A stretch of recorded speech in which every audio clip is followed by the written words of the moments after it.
Hi everyone, welcome to the notes for Chapter 6. This is a pretty important chapter because we're dealing with ethics in research. So there are two general rules that you should follow when you're talking about ethics in research. Rule number 1 is do no harm. It's pretty simple, right? The participant's welfare always comes first. It can be easy at times to let our research agenda or the researcher-participant dynamic make us forget that we're actually dealing with real people here. And these people deserve our care, our compassion, and our respect at all times. This is pretty basic but pretty fundamental stuff, right? But I think we all get this. So let's talk a little bit about the ways that we can potentially harm our clients. The first is through trauma. Now obviously you would think we're not allowed to torture or in any way hurt our participants, right? But there's a reason that we need to state this clearly, and that's because in the past researchers have done just that. They have hurt or harmed their participants physically. A frequently cited example of this is the Tuskegee experiments, in which they gave syphilis to a lot of poor African American men just to see what would happen to them. Another example of this are the experiments that were conducted by the Nazis during World War II on a lot of their prisoners. And so it was experiments like these that led to standards of ethics in research involving human subjects. But just due to the fact that these experiments actually happened, it bears repeating. Do not physically abuse your participants. Apart from physical trauma, we also have a lot of cases where participants have been exposed to psychological or emotional traumatizations as well without actually having physical harm. There are two famous cases that you might want to look up. The first is Stanley Milgram. He conducted an experiment on authority in which participants were led into a room and there was a Confederate, sort of somebody who was going along with the experiment, with the trick, behind a screen so they couldn't see through. And the participants were asked to give a quiz and then administer shocks if the Confederate got the wrong answer. And of course the Confederate kept getting the wrong answer over and over again. And the point of the experiment was to see how far participants would go if the researchers simply just told them keep giving shocks, which ended up being very traumatic for the participants because they really believed they were doing harm to the men and women behind the screen, who were pretty good actors and pretty convincing. Sharp. Axe, needle, stick, blade. Answer, please. Wrong. I'm up to 180 volts. Please continue, teacher. Needle, you're gonna get a shock. 180 volts. Oh! I can't stand the pain. Let me out of Can't here. stand it. I'm not gonna kill that man today. You hear him hollering? He's As I crying. said before, the shocks may be painful, but they're not he's in there dangerous. hollering. He can't stand it. What if something happens to him? The experiment requires that you continue, teacher. Yeah, but I'm not gonna get that man sick in there. I mean, he's hollering in there. You know what I mean? Whether the learner likes it or not, we must go on until he's learned all the word I pairs. refuse to take the responsibility of getting hurt in there. I'm not. He's in there hollering. It's absolutely essential that you continue, teacher. There's too many left here, and geez, he gets wrong here. There's too many of them left. Who's going to take the responsibility if anything happens to that gentleman? I'm responsible for anything that happens here. Continue, please. All right, next one, slow. Walk, dance, truck, music. Answer, please. Wrong. 195 volts. Dance. Oh! Let me out of here. Let me out of here. Continue, Don't please. bother me. The second example is Philip Zimbardo's Stanford experiment, in which he recruited a bunch of regular people, this was back in the 1970s, to play prison guards and prisoners, and they were supposed to last a month. And at first, they got into the roles, and they were kind of acting and joking around, haha, look at me, I'm a prison guard, or I'm a prisoner. But what happened is people started to really fall into the roles, and the prison guards became very abusive with their authority. Now, they weren't allowed to actually physically assault the prisoners, but they were allowed to use any other tactics, so there was a lot of humiliation and just psychological kind of torture against the prisoners to make them respect or obey the authority of the prison guards. And the prisoners, of course, resisted. But it got to the point where people were having serious psychological breakdowns in the experiment. I keep thinking of more and more unusual things to do. And very soon after the fourth day, things begin to turn sexual. You be the bride of Frankenstein, and you be Frankenstein. I want you to walk over here like Frankenstein and say that you love the true man. If you want to fully sort of humiliate somebody, then you want to get them in those things that where their biggest fears are. And a lot of us have a lot of sexual hang-ups, and so that was part of that effort to humiliate them even further. Get up, Lord. I love you, True Athlete. I love you, True Athlete. You're smart, True Athlete. You get down here and do 10 push-ups. The guards knew that had the coin come up heads rather than tails, they would have had the dress on rather than the uniform on. They knew that. So they certainly knew that the prisoners who were being mistreated had done nothing wrong to deserve the mistreatment. And yet the roles themselves were so powerful and the environment itself was so powerful that they ended up punishing those prisoners as though they had done something wrong. Prisoner 819 did a bad thing. We were told to chant something about how he was a bad prisoner.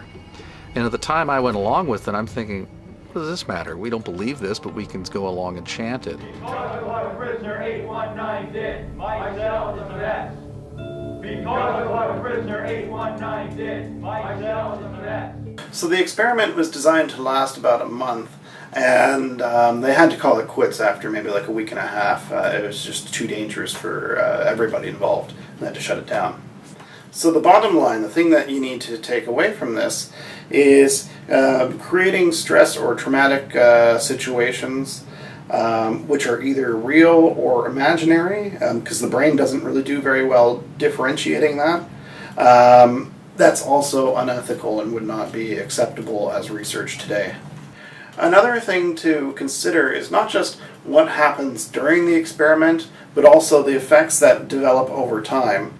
This could also be a form of harm caused by research. So to give you an example of this, we can consider the Little Albert experiment of John Watson, which was published in 1920, so it occurred a little bit before that. So a little background, in 1920, the big thing that behavioral scientists were researching was known as conditioning. You might have heard of Pavlov's dog. Pavlov gave his dog, some meat, and he rang a bell at the same time, and the dog, of course, salivated over the meat, right? And that was kind of the response. So what happened is over time, then Pavlov could just ring the bell without the meat, and the dog would start salivating because it had been conditioned to salivate at the sound of the bell. So that's kind of what was happening at the time. And Watson kind of was doing a variation of this. He wanted to do an experiment in which he paired a fear response to a neutral stimulus in a human subject. But that's not the worst part of the story. So he decided that he was going to recruit his participant, which was going to be Albert, who was a little baby in the hospital. And there are variations on the story. It's not quite clear. In some cases, Albert was an orphan. In other cases, Albert did have a mother who was an employee of the hospital and was pressured to consent to have her son used in this experiment, or else she'd lose her job. And then in another version of the story, there was a mother who worked at the hospital, but she was just not aware that the experiments were happening at all.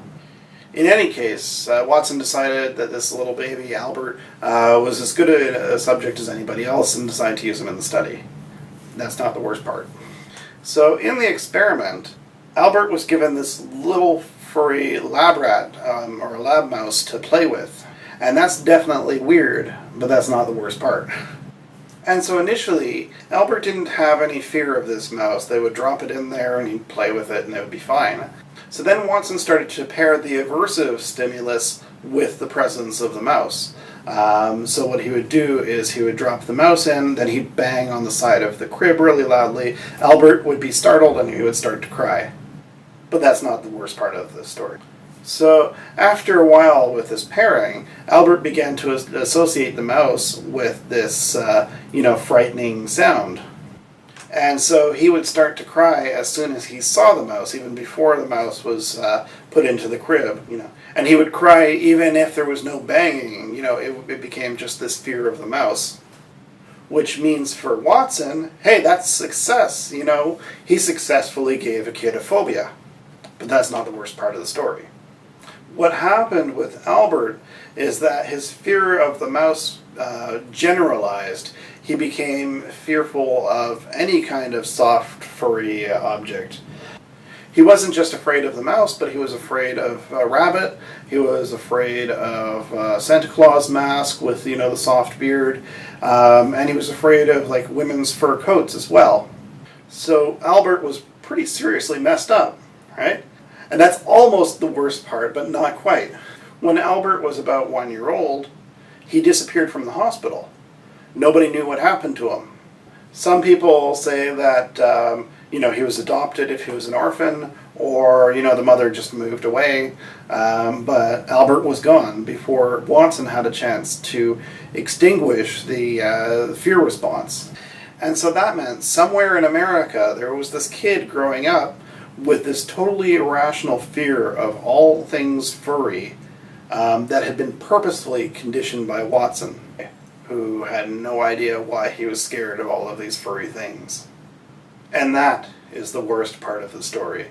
Sometimes as part of our research, it's necessary to provoke an aversive state in our participants. But if you do, it should never be an extreme state, first of all. And secondly, you should never leave your participants in a worse state than when they started the experiment. Let me give you an example. Terror management theory is one of the theories that is currently kind of floating around out there. And to give you a really, really oversimplified explanation, when people are reminded about their death, they're more likely to engage in certain behaviors such as group membership or building self-esteem and things like that. So to study these things, it would be possible to expose participants to really terrifying, extremely traumatic experiences and then just see what they do. But that wouldn't be ethical. Instead, what most researchers who study terror management theory do is they ask their participants to maybe write about their funeral. And so this is sort of a low-level stimulus that seems to be effective enough to produce kind of results and findings without having to do the significant amount of traumatization. If you are going to do any kind of aversive state research, or maybe just in general, it's always good to be prepared with resources in case something unexpectedly happens. Anytime I'm doing a qualitative study, just in case somebody gets triggered by something I ask, I've always got a list of referrals to mental health practitioners and things that they could go and seek as resources. So clearly we don't want to traumatize our participants. That's not a good thing, right? There's also a different kind of harm, which is called relational harm, the harm that forms from relationships. The key here is to remember not to be a complete jerk to your participants. It's important to remember that they're doing you a favor by participating in your study. You're going to get academic mileage out of this. You are collecting their data. Participants, on the other hand, usually have little to nothing to gain by participating in your study. So, at the very least, you owe them your respect and gratitude. Respectful research relationships are important in all research, but they're a major issue for qualitative researchers, since building a relationship is an integral part to doing qualitative research. In order to be an effective qualitative researcher, you need to be able to present yourself as warm, open, caring, honest, genuine, trustworthy, and non-judgmental towards your participant. And I think that most of us, most of the time, don't have a lot of problem with not being jerks to other people. However, let's complicate this a bit. Let's say the thing that you're researching is how academic advisors work with formerly violent criminals. Can you, and I mean you should personally ask yourself this, can you establish a respectful relationship with somebody who has murdered another person? You know, that's a serious question, and it's not going to be the same answer for everybody. Some people may be able to work with that population. For other people, that's going to be a huge barrier to conducting qualitative research with that population. Therefore, it's very important for researchers, and qualitative researchers in particular, to know themselves, to do that kind of introspective work before they do any kind of qualitative research. Find out, what your triggers are. One of the phrases that qualitative researchers use sometimes is that it's important to do homework before field work. We've all got certain things that are going to trigger strong emotions in us. Personally, for me, I don't think I'd be able to work with people who have what I would consider to be extremist religious views, like people in the Westboro Baptist Church or, members of ISIS. As curious as we are, and as valuable as the knowledge may be that could be produced from this study, if you're not able to establish a respectful relationship with your participants, then this study is probably not for you. Of course, there are limits to how much of a relationship you should build with your participants. So here's another example of unethical research. So there's this qualitative researcher named Harry Walcott.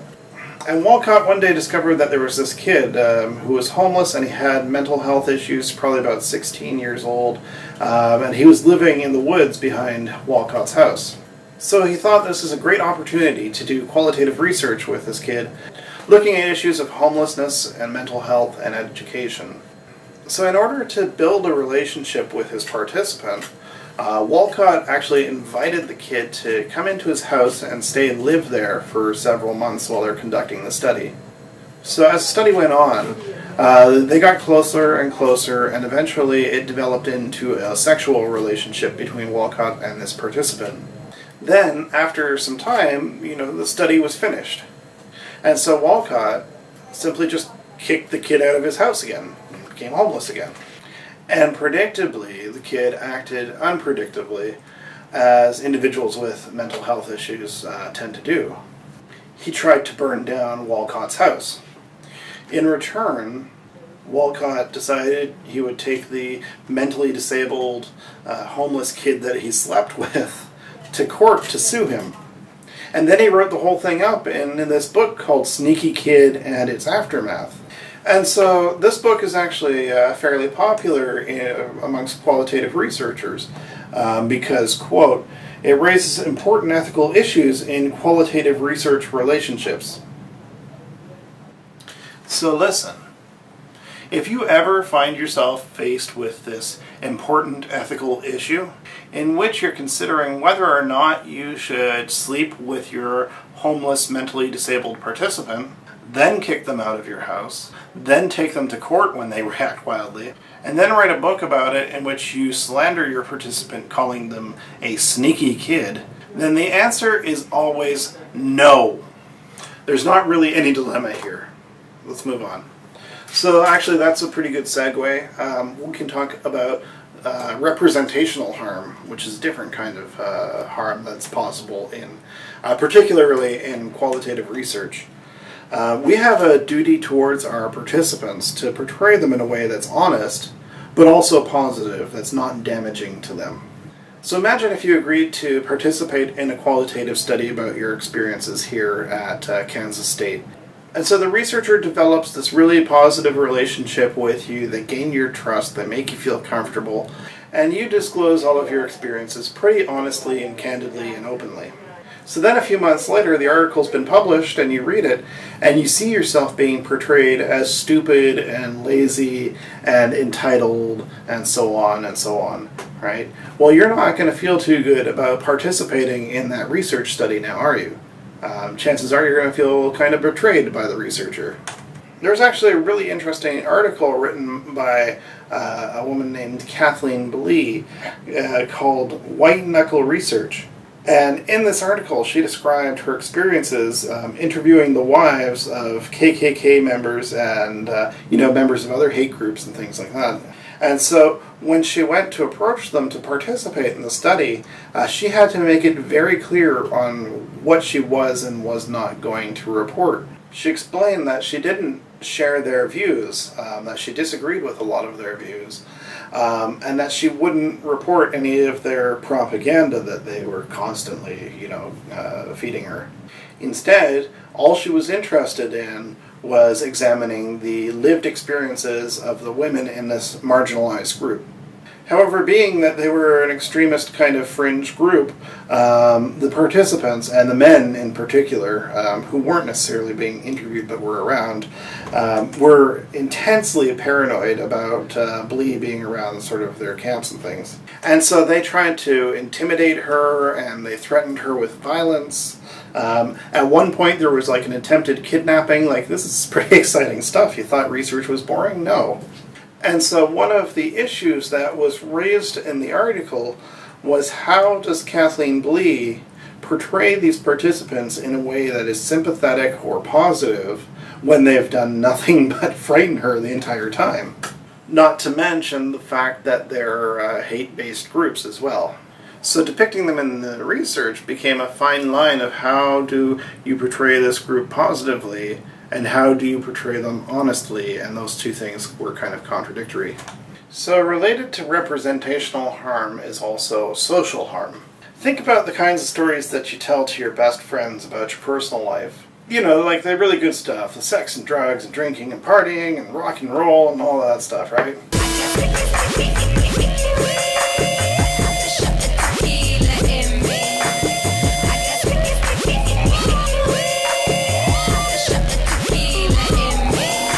Now think about the kinds of stories that you would tell your parents about those same things. Or the kinds of stories that you might tell your employers, or a police officer. Or how about charades? We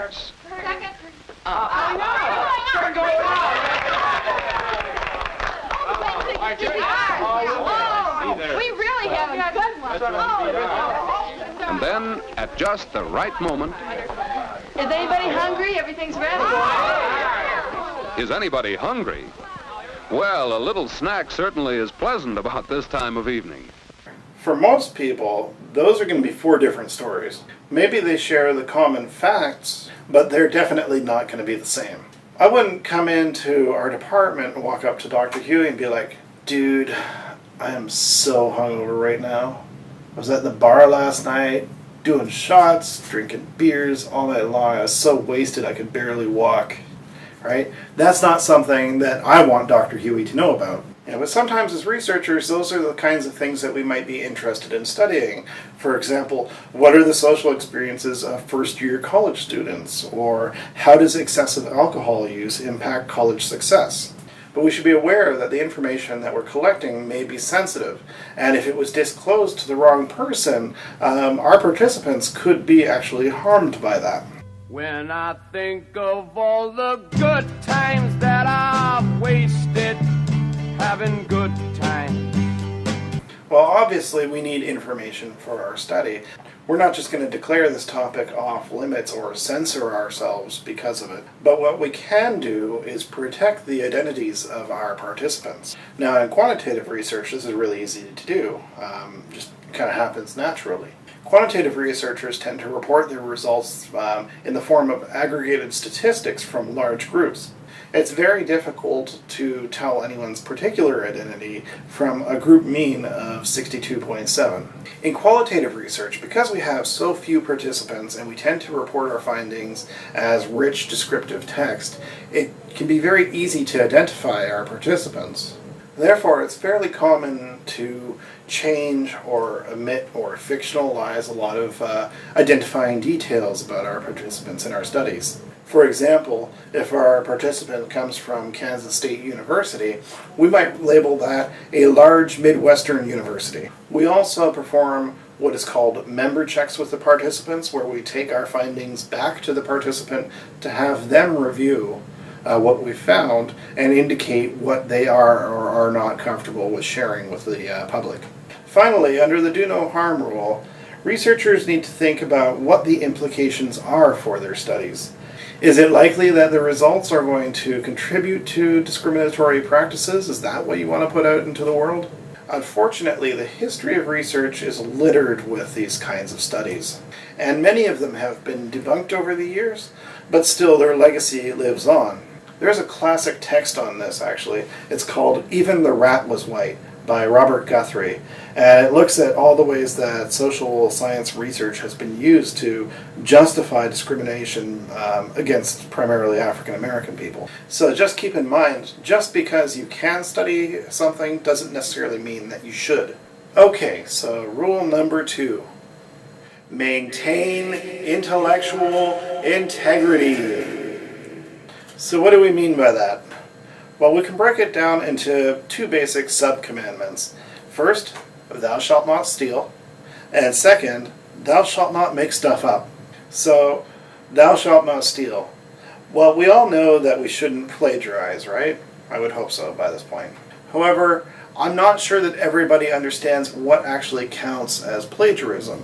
Obviously, you can't just copy or cut and paste somebody else's work without giving credit and trying to claim it as your own. Beyond that, plagiarism can actually include just copying the structure of another paper.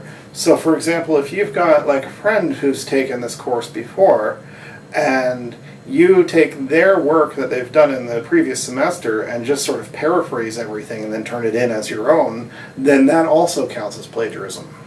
Something else that I've seen get called on plagiarism once was if you build your paper out of large block quotes and chewing gum or something. Basically just cited and cited and cited, and there wasn't an original idea in the paper. It was about 85% other people's words. Even if they were cited, why would you expect to get credit for that? Now you can use citations and quotations to support your ideas, but just keep in mind that these are not your ideas. These belong to somebody else. So, while we're on the topic of quotations, let's talk a little bit more about some writing style kind of stuff. So when you're citing other literature, as a general rule, it's much better to paraphrase and cite than it is to use direct quotations. That's especially true if you can summarize, a major argument in just like a sentence or two.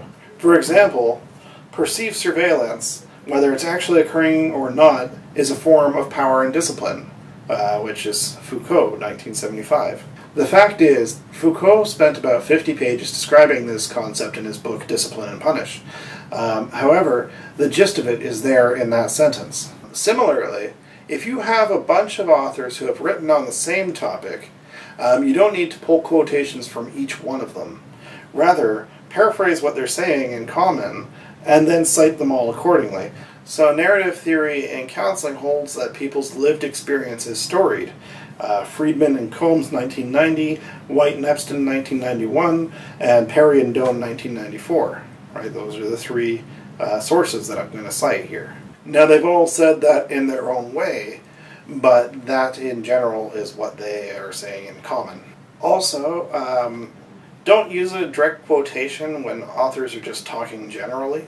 For example, these definitions highlight some of the self-focused emotional, motivational, and behavioral components of self-forgiveness. Cornish and Wade, 2015, page 97. Well, that doesn't really require or deserve a quotation. It's a general statement about some definitions that they made earlier in the article. The best time to use a direct quotation is when the author has stated something in a particularly eloquent or succinct or unique way. For example, to omit the revision process is to leave clients in a state of psychological freefall. Alternately stated, it is to leave them outside of a story. That's Perry and Doan, 1994, page 45. This is a quote that I actually really love.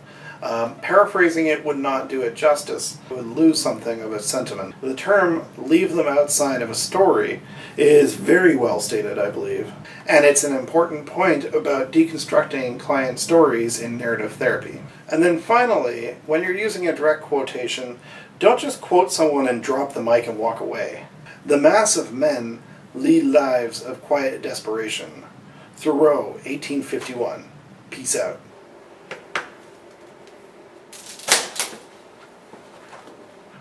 what? You can't just let that hang there. It's always a good idea to follow up your quotation with a sentence or two to unpack it. You need to explain why that quote is important in the context of whatever it is you're writing about, and how it contributes to the points that you're making. If you can expand on these quotations that you've selected, you'll avoid the charge of plagiarism because you're incorporating this idea into your own ideas. And then we have, thou shalt not make stuff up. Sometimes what happens with novice researchers is that the researcher gets committed to a particular result, and that result doesn't necessarily pan out in the study. What they found wasn't necessarily what they expected to find. And so the hypothesis that they generated, the alternative hypothesis, was not supported. So at this point, some novice researchers might feel pressure to make something happen. However, this is dishonest research. Keep in mind, the goal of research is not to prove, but to discover. So in that light, there's no such thing as wrong results. Instead, you get the results that you get, and then your job as a researcher is trying to figure it out and explain why you've gotten these results. And then, in some cases, reporting that your hypothesis was actually unconfirmed is also valuable information. And can be worth submitting anyway. I thought this was going to happen. Turns out it didn't happen. No need to keep, pursuing this course of study. So let's conclude by talking about what happens after you've written up your research. So the best thing to do with your study is to submit it to a refereed journal. These journals use what is known as the peer review process. So when the editor receives your manuscript, they'll send it out to typically 3 reviewers. These are usually experts in the field, either in methodology or in the content area of the study. The reviewers will read the article and they'll provide feedback for the author and sort of recommendation to the editor of whether or not to actually publish the article.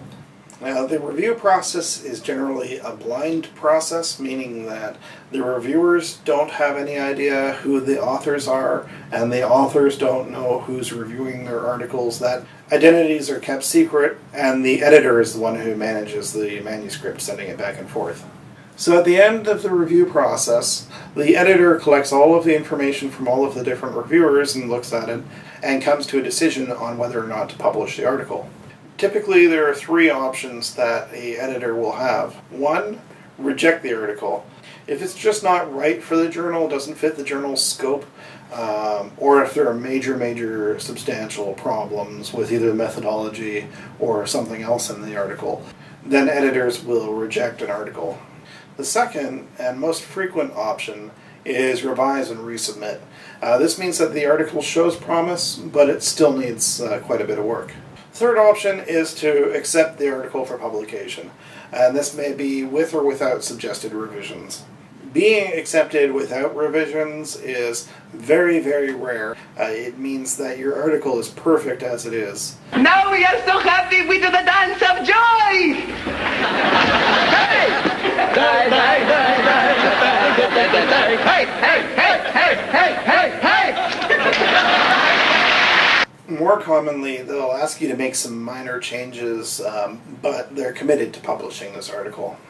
In each case, the feedback and suggestions are passed along to the authors so that they can improve their articles. So the peer review is actually a gatekeeping process. It protects the integrity of the knowledge that's being put out into the field. You shall not pass!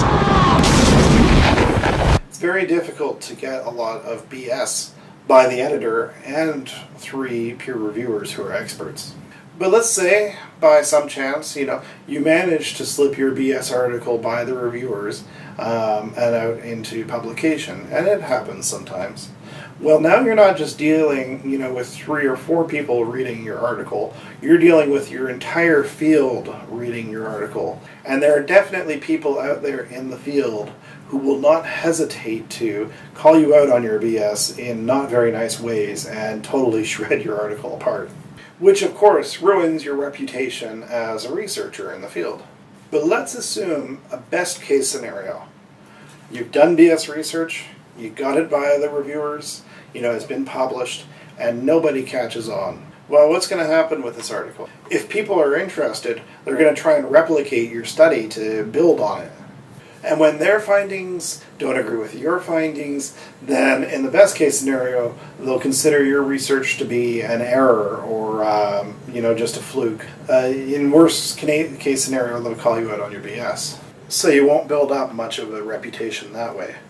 Overall, it really doesn't pay to make things up in research. On the other hand, if you're caught plagiarizing, or you're caught making things up, or you're caught doing some kind of unethical research practice, word gets around. You abuse the trust of this larger research community, and eventually you're going to get, blacklisted. And journal editors are not going to want to touch your research articles, and that's going to affect tenure and promotion, or your ability to even find a job after you graduate. So, if you want to have an academic career, you really do need to be ethical.